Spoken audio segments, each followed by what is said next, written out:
girls, and welcome to another episode of the Hey Girl podcast. It's Bethany here with my girl Jenn. Hey girls. And we are super excited to be chatting with our friend Rachelle Chase today. We got to take a road trip for this one. All the way to Epping, New Hampshire, baby. And if you're wondering where Epping, New Hampshire is, I have no idea. We followed the GPS. And we talked literally the whole way. Felt like a 5-minute drive. It was probably more like an hour and a half. But it's fine. It was beautiful. Great. It was beautiful. I think we are actually out in the middle of nowhere, though. We can, Probably. maybe Rachelle can affirm that later in the interview. But we're so excited. We've come out here. Rachelle, we got to meet, at least I got to meet first at a coffee shop. My husband brought me out for coffee with her husband, herself. Got to hear about the ministry that they run called the Porch, which I'm sure we'll talk more about. And also, it was one of those meetings where I met her and I was like, this is like kindred spirit. And I got to get her connected to what we're doing with teen girls because she just has such a heart for teen girl ministry. And we joke about it now, but it was one of those, I think we were like days away from the Simply Beautiful conference that Jenn and I do together, the Teen Girl Conference, and I look at this poor woman who I now know for all of 3 seconds and like, hey, so I have this conference like this weekend. Do you want to sleep over? Yes, but she said yes. So you're both weirdos. That's all. It's fine. Then that's how I knew. Like kindred spirits. Anyone who is as socially awkward as me when you first meet someone new and you go like way too deep too fast. And yeah, that was Rachelle and I meeting. And she came and the first Simply Beautiful, she kind of checked it out, saw what was going on. We didn't totally freak her out because she came back the next year and shared one of the TED Talk style things that we do in the day. And that was awesome. So love this girl, love the ministry that she's involved in. Excited to get the chance to share her story here and the work that she's involved in, the way that she's using her gifts in the season of her life. So yeah, I think we should jump in.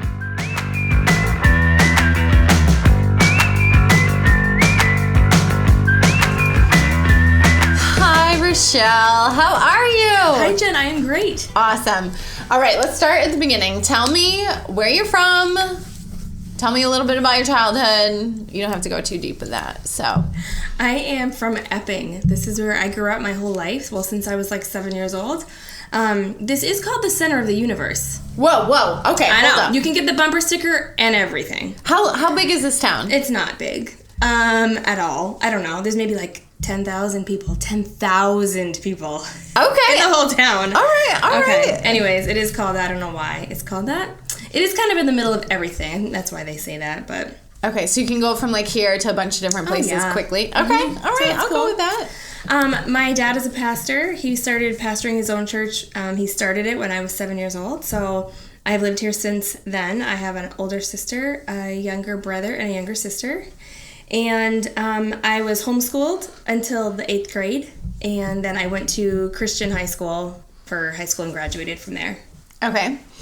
And in high school, you met a little someone special? Yes, well, actually, I went to kindergarten at this Christian school first, and I met this cute boy named Adam when I was in kindergarten, and I didn't really pay much attention to him at the time. It wasn't love at first sight or anything, but then when I went back to high school, he was still there, and so we started dating in 10th grade.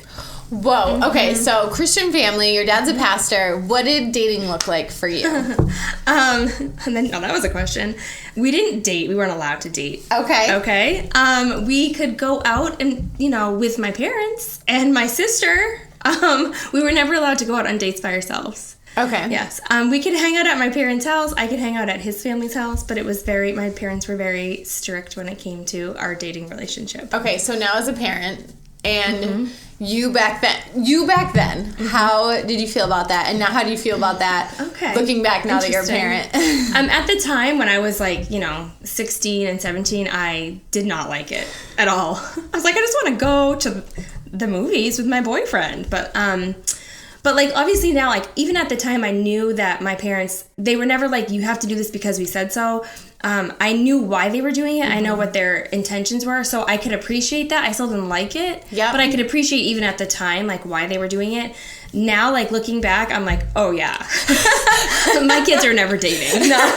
But, like, I can obviously see now, like, looking back, why they did it. And, I mean, Adam was amazing, and he was great with my family, and so we got a lot of, you know, he would come on vacations with my family, and we had a lot of times together that were just spent, like, with the family, which made our relationship stronger, I think, through it. Oh, that's awesome. So when did it turn from, okay, like, group dating, hanging out with the family, to something more serious?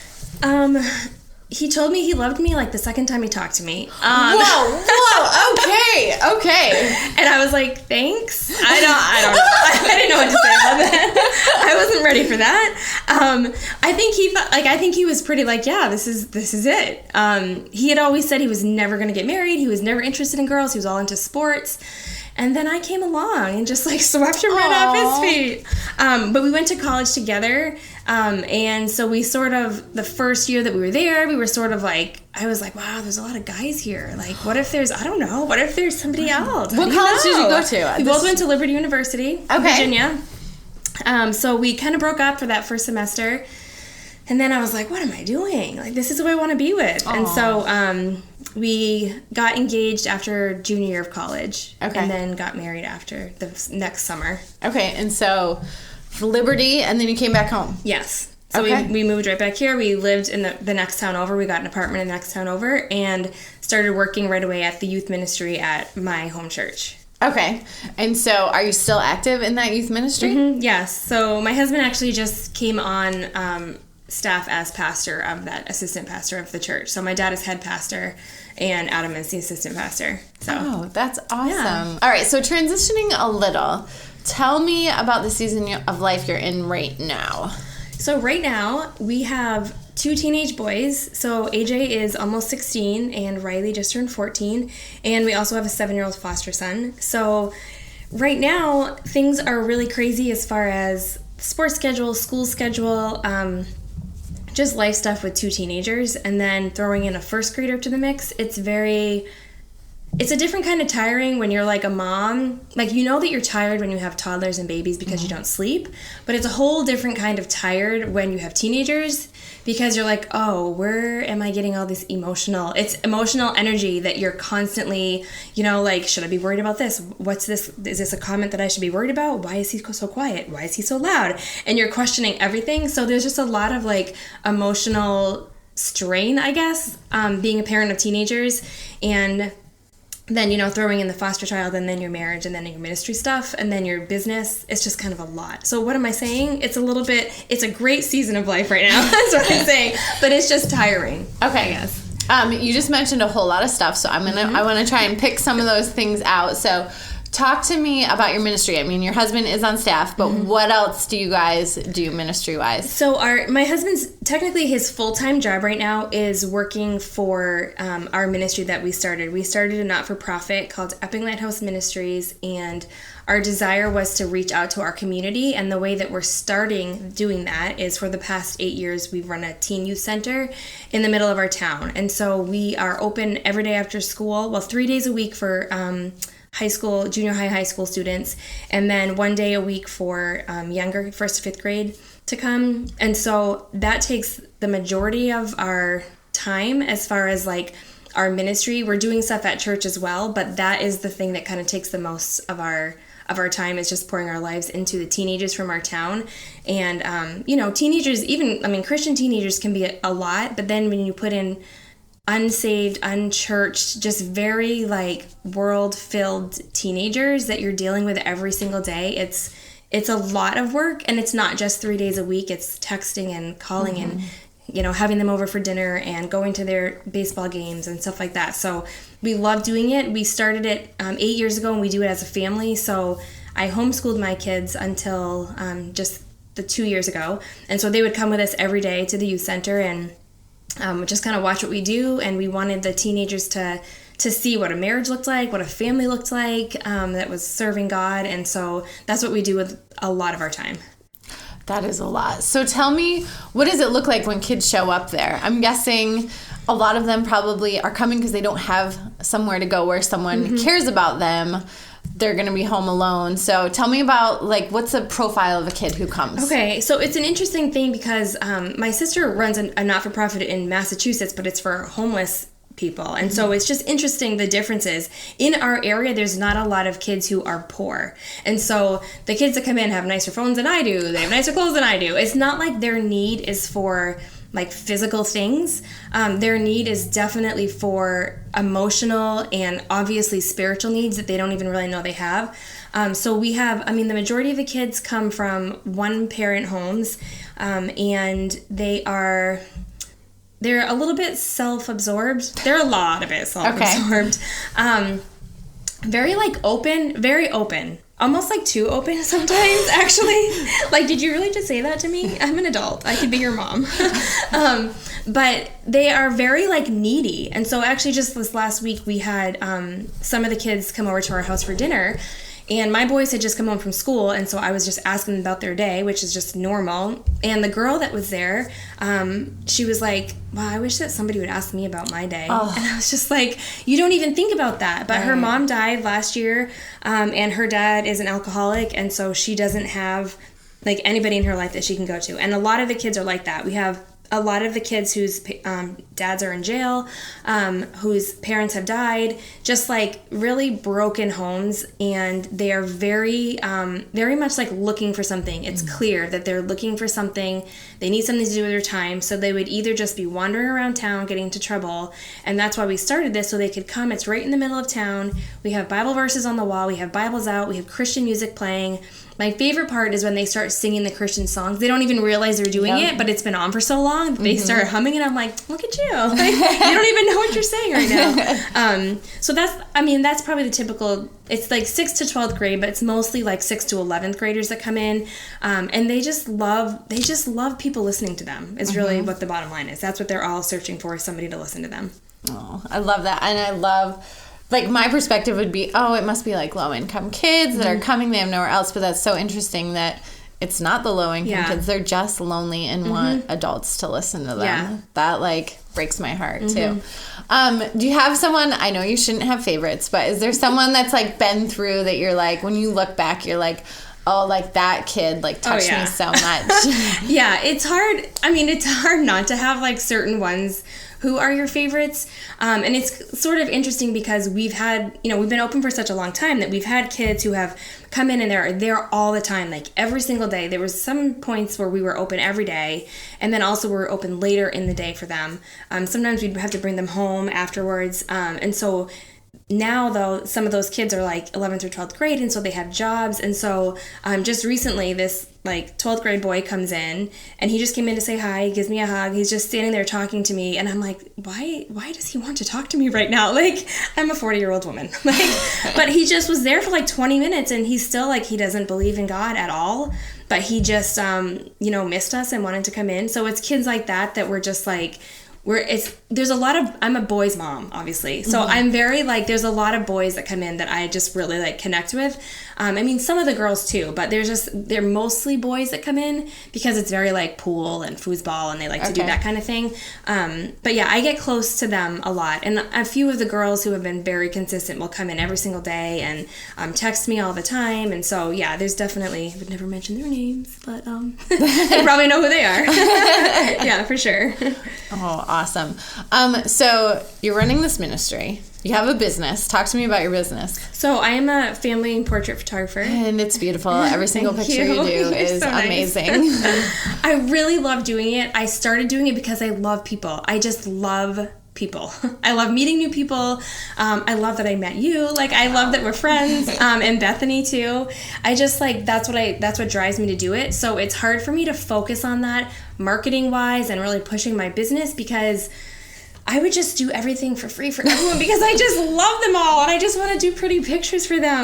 But I can't really run a business that way. Right. Weird. So, it doesn't really work out that way. But no, I've been doing that for about the same amount of years that I've been doing the Porch. And so it's been great for our family because it's helped supplement the income a little bit. Obviously, like, when you're not for profit, like there's been many weeks where we don't get a paycheck because we aren't fully supported. And so we went like 6 months with like no paycheck. So it had to be like, I was hoping to get a photo shoot here or there. And, you know, Adam also works part-time as a soccer referee. So we're just sort of like trying to throw all of these things together. We put our kids to work at the mills.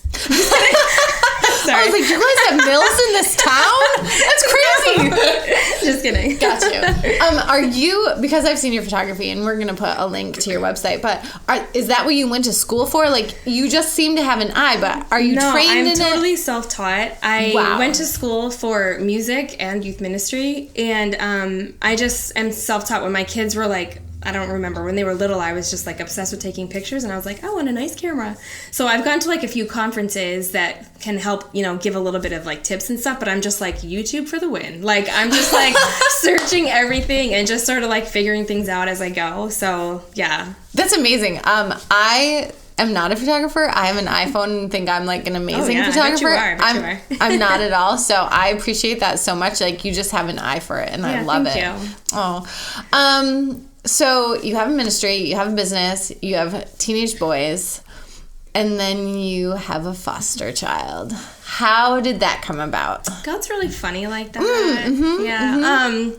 This is like not a side note, but it is, because this is me talking about the importance of journaling, which I'm not like a consistent journaler every single day necessarily. I mean, I always will write things down when I'm reading my Bible in the morning.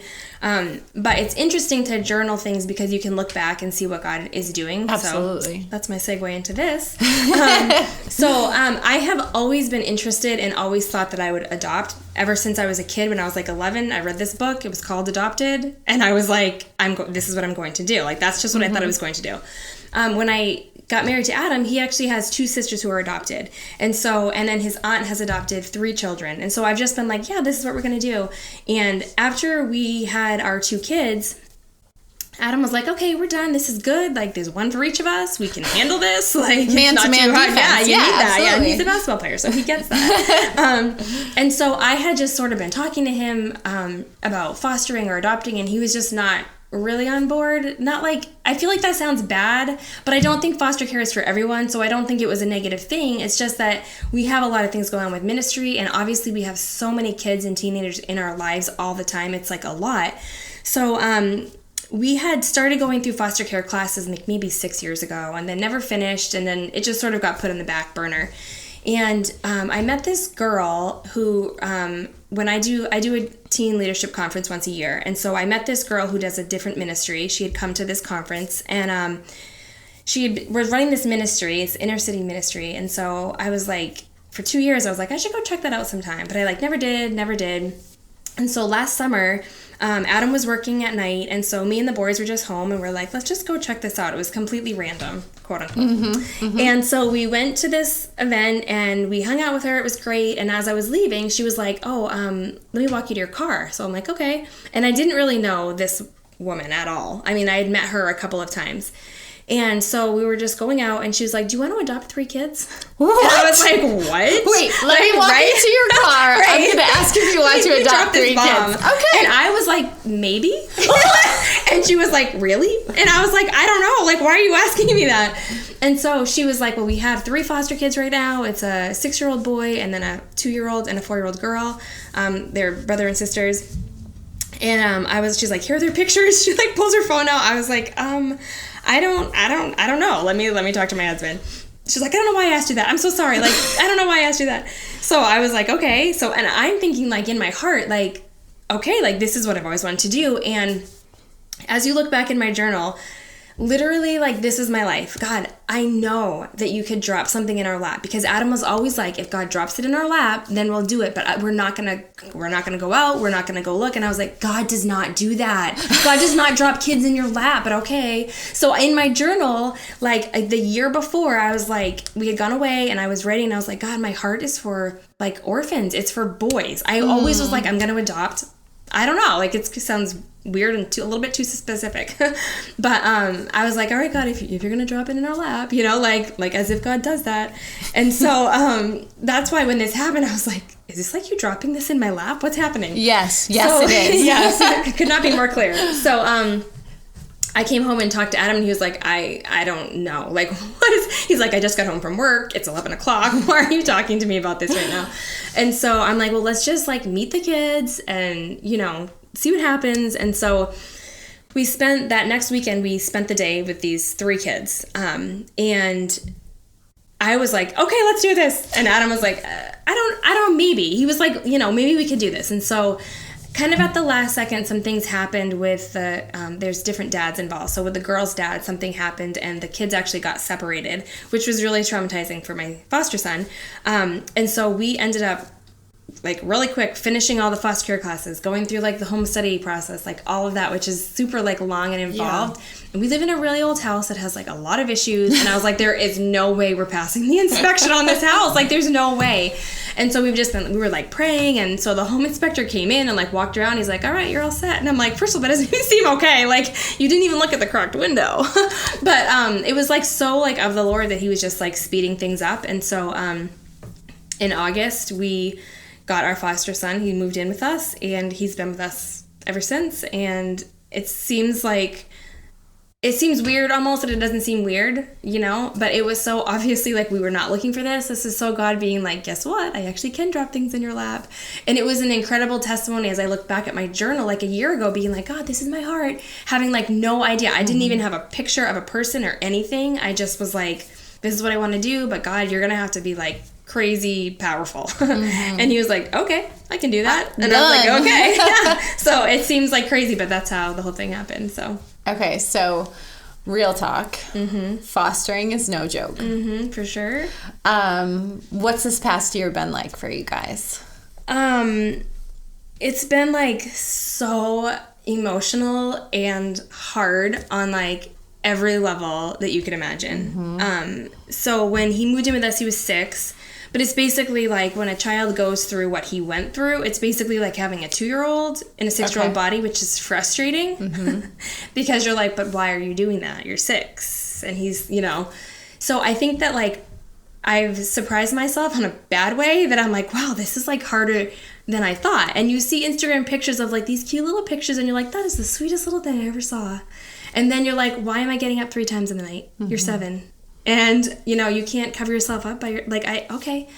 And he's very, like, non-affectionate with us. And so, and you're an affectionate family. Very much. I mean, my 16-year-old is 6'1", and he hugs me always, all the time. Like, our family is just, that's how we show love to each other. It's hugs, and that's just constant. I mean, he wants to still hold my hand, my 16-year-old. So, like, and my 14-year-old. So, having my foster son come in, it was definitely different. And I'm like, why are you not hugging me? Like, do you know what I just did for you? Like, which is terrible that I even just said that out loud, because it's like, but it's like, you like show yourself your true colors, because it's so hard and it's super frustrating. And then it puts strain on like every relationship in your family, because then you're overtired, and so then your husband is also overtired, and you could have a tendency to get frustrated with each other. And then your kids, it's like you have to make sure that they're still on board with you and that they're okay with what's happening. And my youngest son isn't the youngest son now. There's a younger brother, and they have to do all this stuff for him. And so it's like way beyond what it looks like in pictures, is all that I'm saying. It's obviously rewarding spiritually, because God clearly has done so many things and showing us through having him what we can do for him, but also like what God does for us. You know, like I can get so frustrated, and then I'm like, God is like, Rachelle, you are the same way. Like, you know, and so it's definitely like eye-opening, and you have to be so on top of your time alone with God. And if you are not on top of your time alone with God, your day is horrible every day. And my kids will be like, Mom, did you not read your Bible today? Darn it. They it's not can noticeable. tell. It's not noticeable, yeah. So he's your foster son. Is this his forever family, or do you think? I mean, we're a pre-adoptive family. That's what we went into this as. And so their intention is to move towards adoption. So we actually have a court case this week and on my son's 16th birthday. And that is basically like the determining factor of whether or not it's going to be like permanent. And then after that, they'll be like, at the most, it would be like maybe 3 more months, and then he would be able to be adopted. So okay. So you're moving towards that. We That's are. awesome. Yes, that's the plan. So in this crazy season, you mentioned like your time alone with God. So how do you feed your mind, body, and soul? Like, how do you recharge? I am not a morning person. When I have to wake up and it's dark and cold, this house is cold all the time. It's an old house. And in the winter especially, it's like dark early. I'm like, no one should be out of bed right now. But the days, like, I have to get up before my kids are up. And there is like 2 spots in my house that are warm. We're sitting in one of them. I close the door the night before so that when I get up, it's warmer in this room. I make myself coffee and I sit in this room with my notebook and my Bible, and I put music on sometimes. I mean, music is huge. We always have music playing in our house. I have music playing for the kids when they go to bed at night. Like, it's just, we have constant music playing here. And I need to have that time that's like uninterrupted, and also in a spot with like closed doors, so I'm not like seeing the sink that has dishes, or ooh, that's such a good point. Yes, yeah, because there's always things to be done. Right. Yeah. And so I need to just be in a place where there's not all that clutter and stuff around, so I can just like focus and hear God speak to me. And if I don't do that, like I said, it's really noticeable, because the whole thing is like, I have to be filled with God. That's the only thing that I'm pouring out to people. And if you start getting empty on your stuff with God, there is nothing left to pour out, and then you start pouring what you have on people, and that's actually not pretty. No, it's not pretty at all. I feel you on that. So it needs to be like, so I've just noticed that so much in this last month, especially because there's just been a lot of extra things going on in our family and in our ministry and stuff that I've just been picturing that for myself. Like, if I don't fill myself, there's nothing to pour out. And if I don't picture that in my head, I could be like, oh, I'll hit snooze one more time. But I just have to do it. I like have to get out and do that. Absolutely. Okay, I have one last question for you. What's the most superficial thing about you? You said that so seriously. I know, I like to say it serious because I'm like, dun, dun, dun. What is it? I have to wear eyeliner always. Ooh, okay. Even I could go without mascara if I had eyeliner. Okay. Like, it has to be. And if it's not, I feel like people are looking at me like I'm ugly. I mean, I'm like not a girly girl, but I can be, you know, but but there is certain ways about me that I guess is like, that is shallow. Like what I look like it as if it That's matters. why it's called superficial. Right, Trust me, we got you. So it's okay. And I love thrift store shopping. Like, I want all the clothes all the time. But I don't want to spend all the money. Right. Right, but I'm a snob. Like, I only get name brand stuff. It's used, but it's name brand. Absolutely. Okay, I got you. All right, I like both of those things. Okay, cool. Do you have to wear a specific color of eyeliner? Black. Always black. Always, yeah. Okay, I like that. Well, Rachelle, thank you so much for being on the podcast today. I appreciate just your honesty and just the things you shared about your family and foster care. As a family who has fostered, like, the things you spoke about, like, deeply, they're so true. And it is hard, but it's worth it. And so thank you so much just for sharing those, and thank you for being on the podcast. Thank you so much for having me.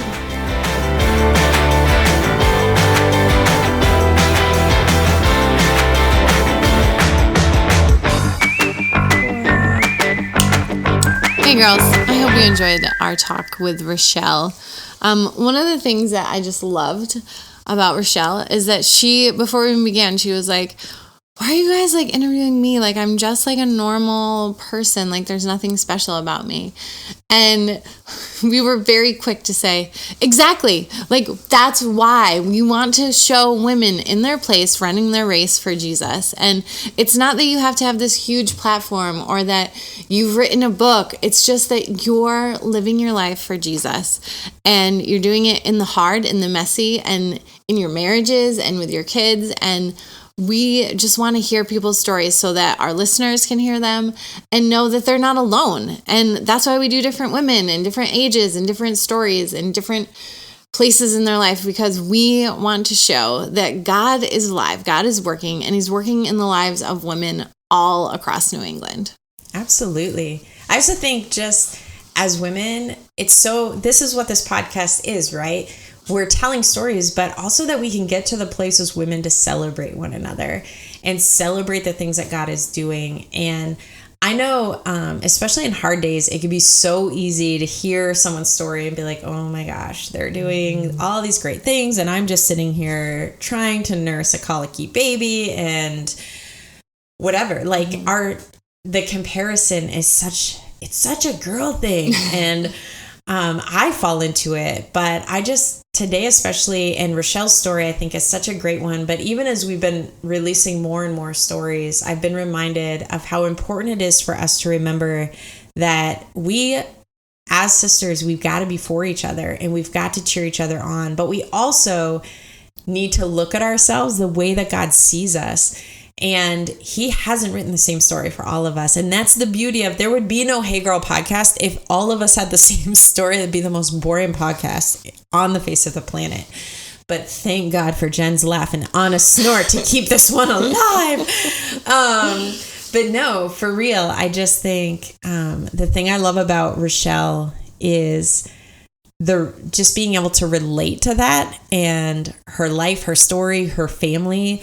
But also, regardless of whether you've written a book or you haven't written a book, whether you've, done what you would or others would consider a huge thing, or whether we're introducing you on this podcast and no one's ever heard your name before, it's not about us knowing your name. It's about God knowing your name. And the thing I know and can promise you is that he does. He knows your name. He's called you. And whatever it is that he's called you to do, when you're doing that, it is great. It's great because it's a piece of this incredible story that God is writing. And that's Hey Girl Pod, right? Absolutely. And yeah, I just think Rachelle's a great example. Everybody we've interviewed, as I'm listening, I'm like, it's amazing when you just piece them together and look at this incredible tapestry. So girl, if you're out there and you're like, what am I doing with my life? Like, shut that devil down. Just look him in the face and be like, shut it, devil, because I'm doing exactly what I'm called to do. On the flip side, I'm feeling bold. Is that okay? You go. On the flip side, girlfriend, if you're sitting in your house and you're asking yourself that question because you are not doing what God's called you to do, get off your couch and play your part. Absolutely. And I think sometimes we don't play our part because God gives us a part we didn't want. And so we pout in our house and we get grumpy and we're like, I'll play my part when you give me a big enough role. And that's not how this story works. We can't sit around and wait for the main, quote unquote, main part, because there was one main character in this story and Jesus filled the role. It's not ours to fill. We are all supporting actresses. That's right. So, but we miss you. If you're not out here running your race, we miss you and we want you out here. And we don't want you to think that whatever it is that God's called you to do is not important enough for you to do, because it is. And you are the only one that can play that part. And so I have no idea why I just ranted. It just bubbled up inside of me. And I think that it lends itself to this next thing I want to say is that let's cheerlead for each other. And if there's someone in your life that you're like, man, other people need to hear her story. Big, small, whatever it is, send us a message. Find us on Facebook, find us on Instagram, find us on Twitter, send us a message and tell us about this woman that's in your life that you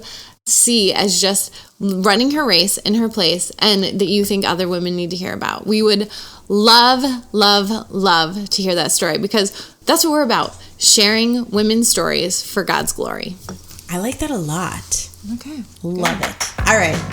So that's your goal. We're sending it out there. Listen, you got ladies in your life. Let us know about them. But don't just let us know about them. Take something today, text message, phone call, whatever it is that speaks their love language, and girlfriend, cheer them on. And while you're at it, check yourself and ask yourself, am I doing what God's called me to do? And if you are, then girlfriend, pat yourself on the back, cheer yourself on, because you are doing it. And sometimes the parts that seem the smallest are the hardest parts to play. And so please know that Jenn and I are here cheering you on. What? Ow, ow. That's our cheer. But seriously, we're cheering you on. We want to hear your stories, and we would love to hear from you. So wherever you're at, once again, run your race in your place. Girlfriend, play your part and play it well. We love you, and thanks for listening.